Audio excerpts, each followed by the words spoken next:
Talk to me about your philosophy around talent and what you look for. Yeah, so I think we really look for individuals who are passionate about creating. You have to be incredibly passionate about like the craft first and foremost, because if you want to work with someone because they have a good look or they have a certain audience, like that doesn't last. It's not a guarantee to last over, 5, 10, 15 years. Yeah. What's guaranteed to last is like a pure passion for something. If you have a pure passion for something, that's sticky and you're going to be very curious, you're going to put your all into something, and as a result you would ideally or typically get a better return on your investment in time working with that individual. So that's definitely like a key part for us. And then in addition, we really look into their interpersonal relationships, how their relationship is with their family, their friends, if they're a leader in school or like sports or church, if they're a good student. Because ultimately we want to find quality individuals who have a proven track record in other things, because there's a higher correlation that it will translate into the content space as well. So interesting. It's kind of like the NFL draft. Like, they had the combine, but they not only are measuring, their athletic traits and ability, but they're also interviewing them. They're putting them through rigorous mental testing. They're doing a lot of things to learn about that individual, because they're going to invest millions of dollars into them. And ideally, if you hit on your draft picks, you're more likely to win the Super Bowl. Same thing with us. Like, we really dig down to like the actual person, because if we do our diligence well, it's a higher hit rate and better odds that they're successful in this field. So okay, so much there. Talk to me about passion. How do you identify passion? Because I feel like it's easy. I feel like I'm quite a passionate person, and I can talk to someone and I might feel their passion, but like it's a moment in time, right? It's like 10 minutes we can go on a topic. And like we were just talking music, like we can probably rock music for a while. But how do you, because it sounds like interpersonal elements and humanistic elements are really important to you. So what identifies passion? I think it's like what people do when people aren't looking. Because obviously if you can have someone in front of you, they can say they love it or blah, blah, blah. But are they filming videos consistently when they have 100 subscribers on YouTube? Are they, filming, their daily lives or activities when no one's really watching? They do it because they're in love with the craft versus they're, trying to be famous, right? So I think that's kind of what we look for. In this world of short form video, where it's so easy to just put out content, because you can record, like I can record now, I can post it and maybe it goes viral. Do you find that friction in that process is important to identify who are the people going beyond those bounds that might stop them from thinking, I don't know if I want to do this? Or does friction play into the way that you look at passion for that continuous longevity? In terms of like how hard their current content is to produce? Yeah, whether it's content to produce, whether it's platform they're on. Like the thing that I think about is before short form, you had long form, and you had to put in a lot of work to put out a long form piece of content. And it had to be good for the algorithm to pick it up, for people to click on it and actually watch through. But if it wasn't good, you spent so much time creating a long form piece of content and you're still at the same place. Now you're going to go back to the drawing board. To me, that's friction versus short form, where it's like, yeah, we can vlog our day, but there's no friction in it. So I can't really see that in me. I can't really see the passion. For sure. No, I think it's tough now because a lot of content, especially for newer creators, is short form by nature. However, at least from our perspective, we try to put them through like different tests. Like we'll have them film long form content. We want to see maybe if we have an interview with them and give them a goal of making, 4 long form videos over, 4 to 8 week period, they're going to hit on that and they're going to improve every time. So even if it is a little bit harder to maybe like scope out their passion based off of if they're just uploading on TikTok, I think there's other things you can kind of do that will kind of give you more insight into that. And how many people that come to you or that you and the team evaluate when you're putting them through these, let's call it passion tests, what percentage go through and then what percentage fall through? Yeah, so we have a few different stages. So sometimes we'll have like initial calls with them and then we'll give them a few different tests to work through. And then we'll talk to, it could be a family member, it could be a reference like a teacher or like a coach. And then if they kind of pass that, we'll bring them down to Orange County, which is more or less our HQ. We'll have them just be like immersed in our environment, in our ecosystem. So they'll kind of shadow Brent or a few of our other creators and just see how they film, sit in on the creative meetings. We have a short form content day that they'll be a part of and just see how they interact and, you know, film and how they are on camera with the other creators. And then if that goes well, we might give them a few more tests. And then if that goes well, we'll most likely onboard them. But yeah, it's pretty low, honestly. Like from just like having an inquiry and reaching out to them, it's like 10 or 15% chance they're going to pass. And then maybe even when we're halfway along the process, is probably like a 25% chance we're going to work with them. Why do you think more talent management firms or agencies don't look at the same stuff, or don't maybe put their clients through or their talent through the same, like, I'd say like level of identification processes that you guys do? Because I get you guys are incubating talent and IP, and we'll get to that, but it's still as valuable. Like the better the creator that you're working with, I'd assume the more money, the more opportunities for expansion. Yeah. But I haven't seen a lot of people do what you're doing, which is so interesting. So I would equate it to like this. If we're a VC firm, we're investing in like pre-seed or seed round startups. When a lot of talent, like especially the bigger ones or agencies, they're investing in like Series B, Series C.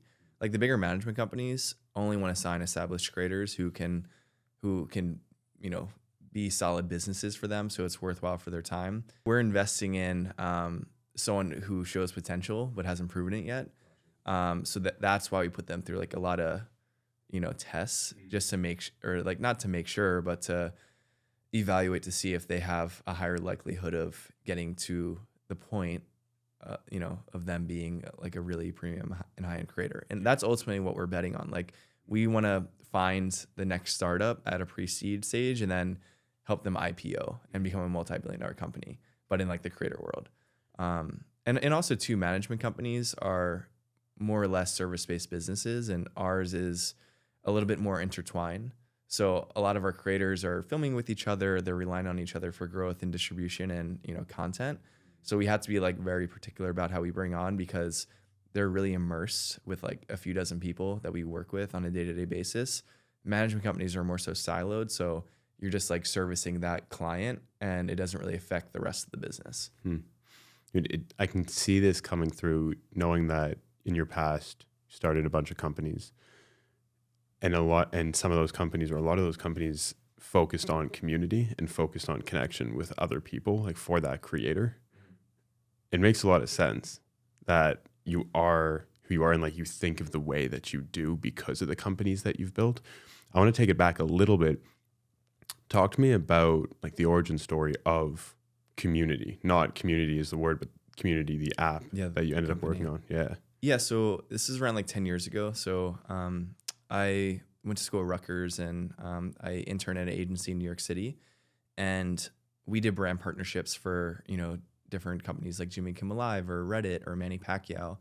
And I was on Instagram one day and I came across a bunch of creators, I guess before we all knew what that was. And one of them happens to be Brent Rivera, who's my current business partner, and I've been managing him for the past decade. And then reached out to a bunch of these creators. I was kind of curious about this space. Ended up signing Brent just because I thought it was an interesting space to be in and I wanted to see what could happen. However, I just wasn't really interested in building out a management company. I know we kind of talked about this. I just felt like it was an inherently service-based business and it's tough to scale that or like grow that into something really valuable. But just by like observing the creator culture and like behavior, something that we noticed were, you know, these creators would build massive platforms and communities, but they would have thousands of people who are trying to get their attention and interact with them on a daily basis. But maybe they would respond to like one or two comments or one or two DMs here and there. But 99.5% of the people who wanted to interact with them had no means to do so. So we built a platform to make it easier for really anyone with an audience, whether it's a creator or like a brand, a celebrity, to interact with you know, their audience. So built that team up to 12 people, raised a few $1 million, went through Techstars, which is a, you know, startup incubator. And we just kind of ran into some scaling issues because, as you know, like building out tech companies, it's tough to hire engineers. You constantly have to fundraise. We have a revenue product. You're constantly fundraising. And yeah, like we pivoted into community, I'd say mid 2017, which is like 3 or 4 years into the journey. But at that time, I personally wanted to go more into like a media company direction. I just felt like the future of the media or entertainment space was, building businesses with premium and high-end creators. And I kind of had one, and I'm like, why don't we just build something with Brent versus trying to appease VCs and, constantly raise money and prove out a hypothesis instead of like actually building a business that was like had a little bit more stronger fundamentals. So that's kind of the journey from a high level perspective. Cool. Dude, when you talk about Brent, you light up. Like, you get really excited. What was I do. I know that's a little weird, but yeah. No, it's not from. We won't go down that road. Yeah. But what was that initial feeling when you came across Brent for the first time, or the first time you met him or spoke to him? I think it was more like curiosity, honestly. When I was reaching out to all these creators, like one of them was Cameron Dallas back in 2013, and there's a bunch of like random ones. To be honest, 99% of them aren't around anymore, but what was interesting was we're doing these massive campaigns at that agency with, $500,000 campaign for Jimmy Kimmel Live. And there's a YouTube component of it. And then talking to these creators who had similar distribution, and they're lucky to make $50 promoting some spammy app. So I'm like, okay, like something doesn't add up here. And at that time, honestly, like you kind of do things when you're naive. And if you put yourself out there, sometimes you get lucky. And I think that was like, honestly, what happened with Brent. It's just kind of luck, right time, right place, talking to the right people, and then going for the journey. Yeah. It's kind of hard to replicate that, honestly. So sometimes you just got to like admit, it's kind of random and things fall into place well. So I was talking to a creator about this yesterday, and the idea that some of the best and most exciting things that we try to do, especially when they're ingrained in humans, you can't measure them. And you seeing something in another human, like I can ask you and I can say, what did you see in him? And you might be able to give me some answers, but it's cool how there's like this emotional resonance that you can't explain. And I feel like that magic exists throughout the creator space. And it almost feels like you're looking for that like deep emotional resonance with that individual who you believe is going to be someone who's going to be relevant over the next 10, 15 years. Yeah, for sure. Like I think it's like investing in a startup, but you're investing in people, and ultimately, well, even when you invest in a startup, you're investing in the founder, right? So I think it's like the same thing with the creator. Like there has to be something about them or their background or like their passion that has to resonate with you. And I think back, obviously, when I was like 20, 21, starting to work with Brent, I really didn't know what I was like looking for. It just like again, like I kind of got lucky, but again, right time, right place.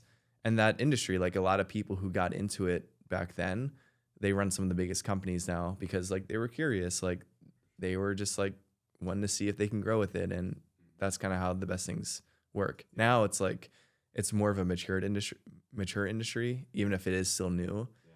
So there's a lot of competition, but back then, I think if you're curious, it kind of worked out for you. Yeah. We were talking about this before, but one of the things that is so interesting to me about you and your story is that you found Brent early on. You've been working with him, been close, and now business partners with him at this point in time. And he's as big today as he's ever been in his journey. And that's so unusual in this creator space.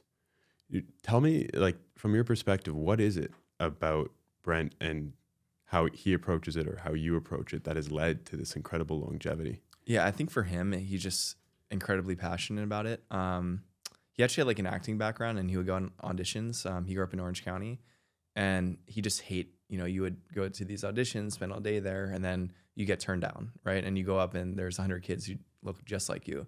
And it's kind of demoralizing. And I think the power of the internet is, he could be the actor, the producer, the director, the editor, and the distribution mechanism all in one. And then once it started working, he kind of fell in love with it, and he just like dove all in. But yeah, like I think it's just like being very adaptable. You have to be like incredibly intelligent and like aware of trends. But yeah, like I think just being passionate about it, and like even creators like Eric or Mr. Beast or Ryan Trahan, like there's so many, and you don't have to be like the best looking person, or like maybe that helps in the beginning. It's really just about like hard work, intelligence, and like dedication. And a lot of people, they want to do it, but like, how bad do they want to do it? Are they willing to like grind for a decade to do it? I think that's what separates people. This reminds me of, so we were talking a little early in the conversation about it's like what you do in the dark versus what you do in the light in terms of that passion.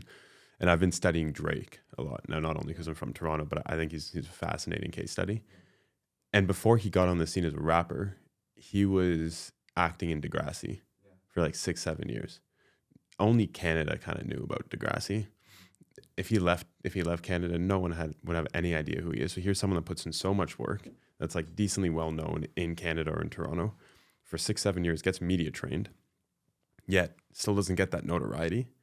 And then he jumps into rap and hip hop, and it's almost like he developed himself, and he was so ready to pop because he had gone through that friction, and he had gone through that training. And it almost sounds like that's Brent in maybe a shorter period of time going through that traditional entertainment element, being fed up, knowing what rule you wanted to break, and then just being ready to pop. Yeah, for sure. Like, I think things like, there's a quote about overnight success stories about how they take, I think Mark Cuban had a good one. It's like how it takes 10 years for, an overnight success story to happen. It's just like, it's not overnight. Even if like you blow up on, if it's Vine or TikTok or YouTube, odds are, unless like you're Charli D'Amelio or like whoever, it takes years. And even her, like she had a dancing background, and I'm sure she had a theatrical background as well. Like, even though it wasn't like tactical to a degree, and maybe she was just having fun, at home or with friends, like she had relevant experience that she probably trained her, most of her life for, that applied to what she's doing now. Yeah.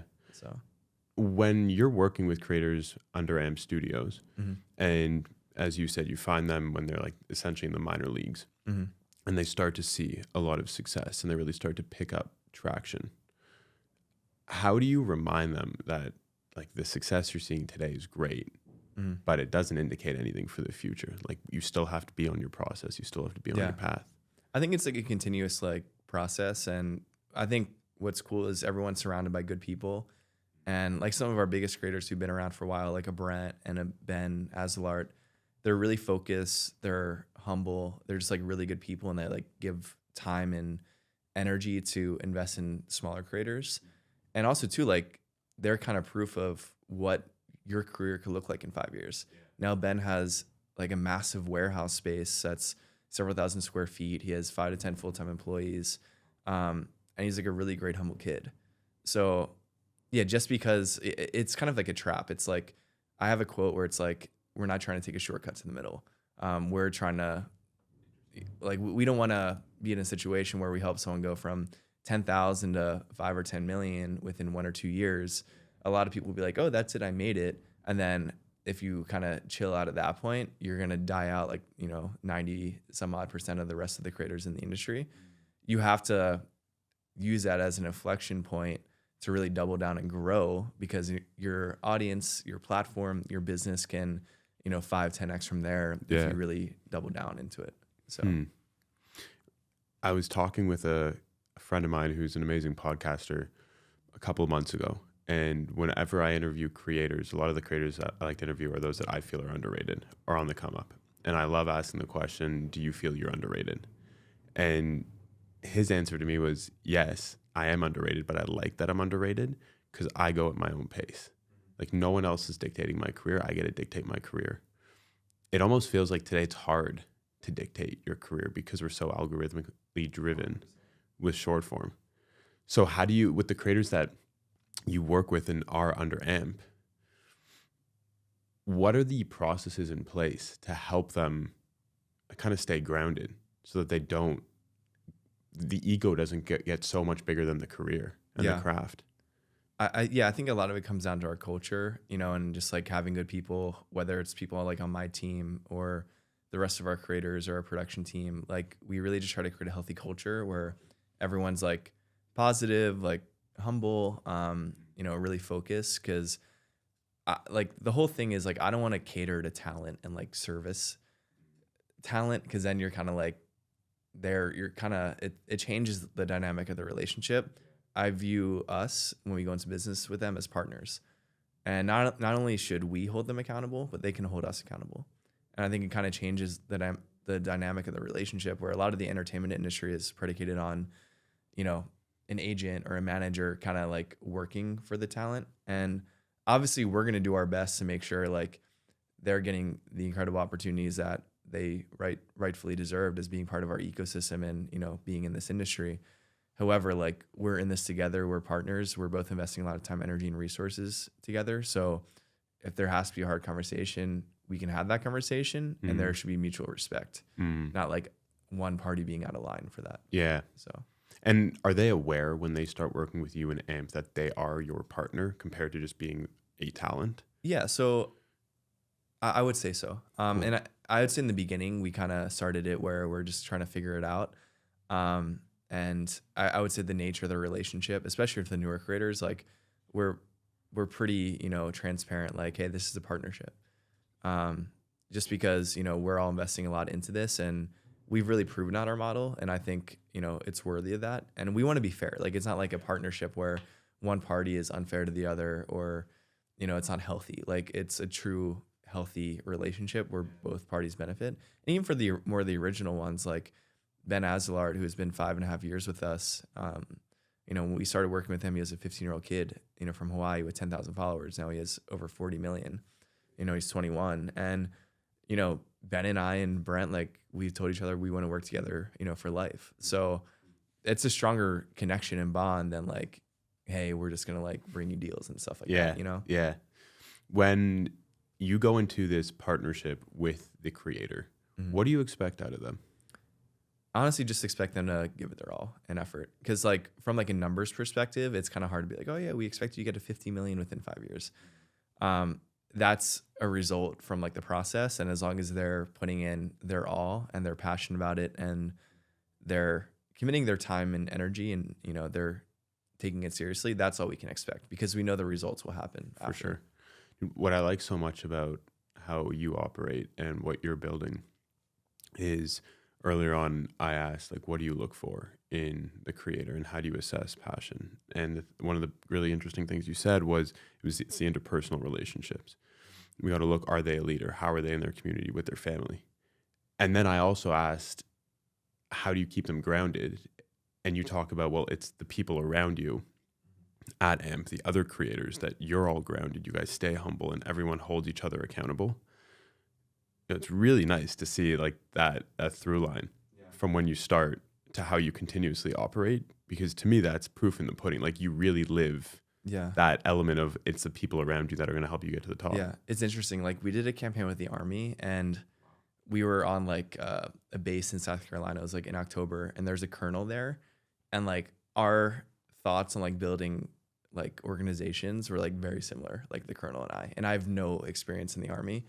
Just in terms of like how we talk about like culture, or like building people around you, or, what we look for in intangibles. And I guess for them, soldiers, us creators, or like leaders, it's like very, very similar. So like I take a lot of inspiration from things I like. So I like the NFL a lot. So it's like, okay, like what teams, like I'm a big Eagles fan. Unfortunately, they lost RIP their season, but they have a great owner. They have a great GM. And a lot of it's like the scouting process and what goes into that for like an NFL team or like an NBA team. So like that's one thing. Or like, the Army, which is kind of random, or like a Fortune 500 company. Like a lot of these organizations have similar philosophies and beliefs. So you're just happen to be in a different industry, but ultimately people are in every business. So you just can kind of carry different principles to these different businesses, because the same thing that they share are people. Yeah. And the thing that you said to me before we started recording is, you're like, it's really, I don't know if this is probably paraphrasing, but it's like, it's really important to build companies, to even build tech companies, whether it's incubating IP or being an influencer marketing platform, to build with creators as partners versus just building for them. What goes through your mind when you think of that for the future? Yeah. Creators are like, it's really interesting, because not only do they make content, but they actually like have the distribution, and it all lives in a person versus a company. So the opportunities are endless. And like, I guess what I did with this business, like I leaned into working with Brent or like building something with him versus maybe building my own thing and then trying to convince him to like get on board in some type of capacity. Like you're kind of like flowing against the current versus with the current. Yeah. And like if you're kind of flowing with the current, they're bought in and you can build things that ideally are more valuable as a result. Yeah. So I don't know if that answers the question, but I think it's cool. And like we're getting into different ventures now that honestly aren't really tied to like our company likeness or like our creator's name and likeness, but it's ideas that stem from like maybe Brent or me or some of our other creators. And because they're excited about it, even if it's not in our industry, we can get behind it. We can leverage our relationships. So we have to raise capital for it. And it just makes the entire process smoother because it's technically a creator driven venture, even if it's technically like not, a piece of content or something like that. Mm. So from when you started AMP until now, you're around creators all the time, identifying the right creators, helping them grow, helping to incubate IP. What is something that you think surprised you about being around creators and what is something that surprised you when you learned about creators from when you started to, let's call it, I don't know what date it is. It's like February 17th, 18th, 2023. Yeah. Just like how freaking smart some of them are from like the content perspective. We have a term, it's called like strategy. So it's kind of like understanding algorithm, like the content and like, what does well on these platforms. It's like being strategic. It's like a strat, right? So some of these kids are like 18, 19, 20 years old and they are experts at making content. Like when I talk experts, it's like top 100 people in the world and like making content for the YouTube platform. And they can run circles around, the best production team at like a bigger media company and it's a 21-year-old kid. And I think that's really fascinating. But also too, it's like if we go on a trip to like Miami or, Bahamas, it's like you're hanging out with like your little brothers and sisters and having a good time and like it's fun. So I think those two things are what I enjoy most about it because it's such like a unique industry as a result, You've brought up a couple times the idea of adapting. Like it's either adapting to the lifestyle or adapting to the platforms, adapting to the algorithm. And I think it's probably the most unique element of the creator space relative to other traditional entertainment forms is like music. You're always just recording music. It just might be streamed versus on a CD. When you're in film, okay, maybe it's now OTT on Netflix versus seeing it in a theater, but it's still the same format. Creators over the past 10 years, it changes based off of the platform that's there. How do you identify someone that can adapt and wants and is open to adapting? Yeah.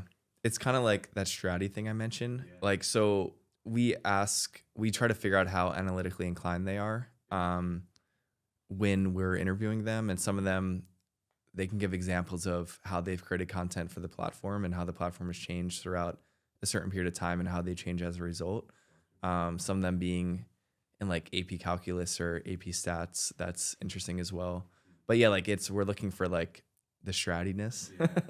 So that's our secret sauce. But yeah, like, because if they have that, they're more likely to adapt because they're looking at data versus, oh, well, like I like doing this and I'm going to do it if it works or not, regardless of what like the feedback I'm getting says. And it must also really help to have someone that is stratty or someone that loves the analytics and understands it because they can probably better understand you as an operator. And it's easier to coach them because we can kind of like train them in like our understanding of it. And like our production team gets it, the other creators get it. And then we don't expect them to be experts, but the more they do it over time, the more it's like part of our culture, right? So it's like if all their friends who are some of the smartest creators in the world are doing it and they're new, it's going to rub off on them and they're going to know, hey, like I should probably do this too so I can be better off, Dude, I just find this so interesting how it's so much culture. Like it's so much, you look at nature versus nurture and you need the elements of just natural skill and talent. But so much of this of keeping them on the path and continuing to develop amongst, even if it's a team of 10 and like building this somewhat social media show. is purely the people around them. For sure. And like, I think I brought up Ben a few times. He's a really good example. The characteristics he had are like incredible person and kid, very humble and really passionate and like could take direction. And he wasn't the best on camera, but it doesn't really matter. Like he willed himself and like learned to get to where he is. He didn't have the audience. He didn't have like the on camera background. Yeah, like you can train people how to be like on camera as long as like they're somewhat decent. Maybe not me, but like you know, like someone who is somewhat inclined for it. So when you when you sign or partner with creators to be part of AMP Studios, is the idea that they are going to be with you and AMP for life? Like, is that the goal, or do you guys play a kind of a segment to say, yeah, it's usually past this amount, and then that's out of our realm and we pass it off to a different company? Yeah. So the goal is to be in partnership with them for a long period of time. We can't technically sign someone to a lifetime contract because that's like illegal. But yeah, like I think the goal is it's a long, period of time. And sometimes, maybe it's ran its course for one or both parties, and that's fine as long as like everyone gets what they need out of it. But yeah, like idea is it would be nice if, we can build with them, for a long period of time. Yeah. Man, you've done so much in a short amount of time at like a relatively young age. And I feel like you've seen biggest and best, both like building a really solid tech company and being able to raise money and then realizing that's not for you. And then jumping into AMP Studios and seeing the rise of Brent and all the other creators that you helped develop.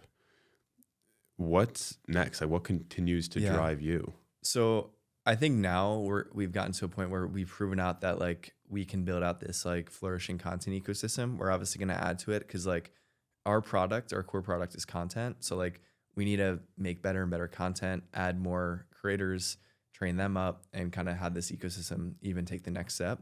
But I've kind of view it as like we built the engine. So it's like, how do we build things that around this that are complementary, but it can also make the business much, much, much more valuable. So we're about to do some stuff in like the venture capital space. We've done several investments, but like more so like align with a firm so we can kind of scale that out a bit. Ideally launching a few consumer products in retail the next 12 to 18 months. And then we're about to raise capital for our first venture that's more so in the hospitality space. But I'm personally excited about that because we built a lot of relationships over the past several years with this business that we can really leverage and kind of like get into different industries with. And that's kind of like the first big one. So yeah, it's kind of like the Disney model to a degree where it's like their core, product is content, but they build like out all these different verticals of the business like that. I'm sure you've seen like the Disney like network or like umbrella, whatever it's called. And like, I'm not saying we're going to be doing that like immediately or right away, but it's a cool like roadmap for what companies in our industry can become, if executed upon properly. Is there in the way you're building, is there a conscious difference between how Disney and their properties were built compared to how you're building AMP Studios? Yeah, so I think they originally started around like IP, like, that they control like Mickey per se, or like other animated IP. And back then there was no, they pretty much had autonomy over all parts of the industry where it's like they controlled the talent, they controlled the distribution, they're the studio, like the whole 9 yards. It's kind of hard to do that now. I guess we do some of it, but like you kind of can't because it's kind of structured that, companies can't really do that anymore. But we're ultimately working with personalities though. So it's a little bit of a different context, and it's more of like a partnership and a relationship. We can't just do whatever we want, and I guess they can't do whatever they want. So it's not like an animated character that we control per se. But the idea is to create like some wholly owned channels that like we can kind of have that liberty with. Cool. Yeah. And do you see it as in this new step, being able to actually create channels and almost networks where you do have that liberty? Do you see it as like this SNL model where like the function and the form stays the same, but what changes is the characters? Or is it the opposite where like characters stay the same, but they just keep building out their worlds almost like a Marvel or like a cinematic universe? I think it can be both to a degree. Like the idea is to keep as many of the creators or the personalities in the ecosystem as possible. Gotcha. But the model still sustains itself if we get to interchange or add more. Are you creative yourself? Do you create at all? Not like, I guess like I love writing, or I do like I can write well, and I'm also good like brainstorming and stuff, but like I'm not like on camera or anything. But even like I think you mentioned too, like you're passionate about like you have a creative side to you, and like I do as well. And I think that's like you can't just be like the transactional business guy anymore where you just do like service-based deals. Like creators want to be in business with people that like understand and like have creative sides to them. I'm not saying I can like develop full-fledged creatives with them, but I can at least like get it and like contribute in a way that like doesn't make me irrelevant. Yeah. You know? Yeah. Were you creative as a kid, or was it always very business centric? No, like I've always had like I've always been like a good writer. So I feel like that has kind of unlocked my like creative outlet. But I'm not, I was never like, I was good at math, but I wasn't like incredible at it. So I've always been kind of like balanced to a degree. Like I tried to major in finance in college, and it was like the worst thing ever. Yeah. So like I like the creative side of business a little bit more. I can imagine what creators would respect a lot about you is you can speak both languages. You understand how to build a business and run a business and what that takes. But you also have this empathetic side for understanding the creator side. And it's something I see, which I love a ton about some people on our management team at #Paid, our CEO, is that he can go to a creator and the creator can be like, oh man, I'm talking to the CEO of like a 94-person company who's been around 8 years. But that CEO can actually relate to him or them. And the conversations are so fascinating when you see that. Like, it's not a power distance, but it's like a respect distance. 100%. It's so cool. Am I allowed to curse on this podcast or no? Yeah, go ahead. Yeah, because people want to work with people that they fuck with. Yeah, so like yeah. ultimately, like if I was just like some business guy and I was good at business, but like I couldn't deal with people, or like people didn't like dealing with me, it wouldn't work. Yeah. So like even when I hire like people to be like on our operations team, you can kind of train them how to like, you know, in different aspects of the business, but like them being approachable and like having interpersonal skills as well, like that's really helpful. Because the other stuff, as long as they're interested in the industry and learning, like they can learn, you know? Yeah. And that's definitely been a throughput or like a through line throughout this episode, is the idea of like, can they be coached? Can they learn? Regardless if, and I think it's important, regardless if you see them as partners or if you're a typical service-based business as a management company, like you still want to be able to see that that person wants to learn, has that hunger and that passion. And I think the interesting thing is when I look at passion, I think a lot of passion is like this continuous learning element. Because if you are passionate about something, and this is obviously just my view, but if you're passionate about something, you're going to go to the ends of the earth for it. But there's always going to be an end to that one thing. Like there has to be a veer off. So if you can find those people, which it sounds like you have, for sure, it's been amazing. And like we'll support them throughout. So it's like maybe if they can only go here, we'll still support them. But if they can go like all the way over there, like that's ideal, and we would obviously put that effort in as well. We're coming to the end here, but what's your take on, because I know you're not a service-based business, you are in partnership with them, you do oversee some of these creators. What's your take on management and management companies in 2023? What are they doing right and what are they doing wrong? Yeah, there's obviously a good deal of them, and you know there's a decent amount of them that are, you know, doing different things. What are they doing right? I think there's some innovative ones that are, you know, building out businesses with creators, or, you know, venture arms, even though it's kind of debatable until like if creators actually like care about that as much. But they're more forward thinking, and they're actually like helping build businesses with them and helping hire for them and things like that. And I think like that's where the industry is going. And I think the historical entertainment industry, it's like I kind of mentioned, it's like we're going to service you, we're going to bring you deals or opportunities, but it's kind of static. And I think you have to do more now for creators, because like you had to help hire production members. Like we're working or getting a visa for one of our creators' editors right now.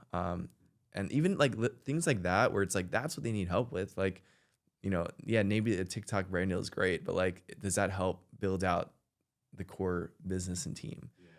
Maybe a little, it'll help fund it, but like, I don't know. I think that's kind of where things are going. And a lot of the legacy agencies, like, they're just bringing deals, and yeah, like, I'm sure their creators appreciate that or whatever, but like, I think they need more now, because it's hard. It's like a lot of pressure to do this. You need a lot of help. And you can either end up here or end up there. And like, if you have the right team, hopefully it'll help you end up there. Yeah. So. And I think you see that in world-class performers. It's always the team.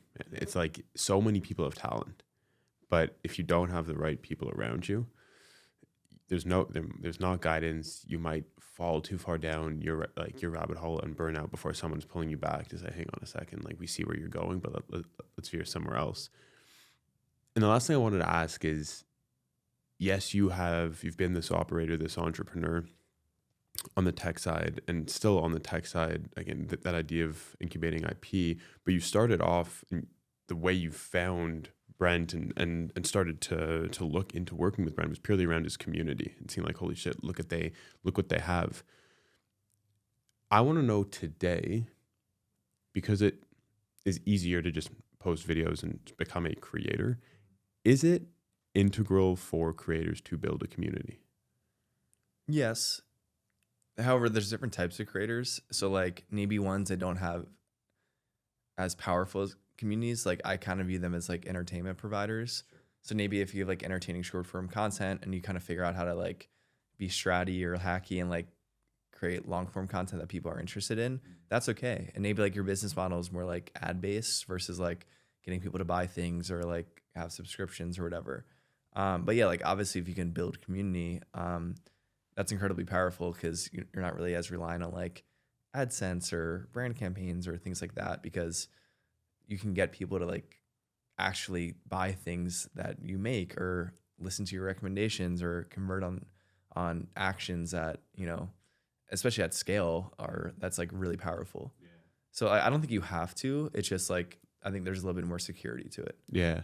And what do you look for in a community to maybe help you understand, will this creator be able to convert? Will this person be able to actually be a voice that influences the people that follow them? Yeah. So like, I would say like a lot of our content, it's kind of like, not like mainstream content, but like, we're kind of hitting critical mass, and we do have community and like a passionate audience, but it's a little bit different than like someone who posts about cars and they have like a million car enthusiasts who like buy like a tire that they recommend, So, yeah. And like, also too, like, because we're building the creators from scratch, we're kind of like building their audience and like their communities as a result. So we kind of don't really look for the community aspect, because it doesn't really exist at that point. Fair. Man, been an absolute pleasure. Yeah, thanks for having me. I appreciate it. Very cool to see what you're building. And we were talking about this before. I think there needs to be more creator development, whether that's a company that says we are here to develop creators, or it's people saying we're here to develop IP and take a bit of a different model. It's because it's easier to become a creator today. You want to see that longevity. So it's really cool to see everything you're building, the approach, the humanistic element, the community element to it, to take these creators to the next step. So kudos for everything, man. I appreciate that. And I guess like really quickly on that point, this is a really hard model to build. And like, I kind of don't recommend it for like other companies, unless they have a strategic partner. And I have Brent, who's my strategic partner, and he is an expert in creating content and like building audience. And like, quite frankly, if I didn't have him, this wouldn't be my business model. Yeah. So like, it is a unique business model. It works if executed upon properly, but it's like a very niche and hard to replicate model, if that makes sense. Yeah. Which is why I think your perspective is so interesting, because not a lot of people can see this industry from the lens that you're in. And you spoke about it a little bit earlier, that a bunch of it was luck, and you couldn't have scripted this out.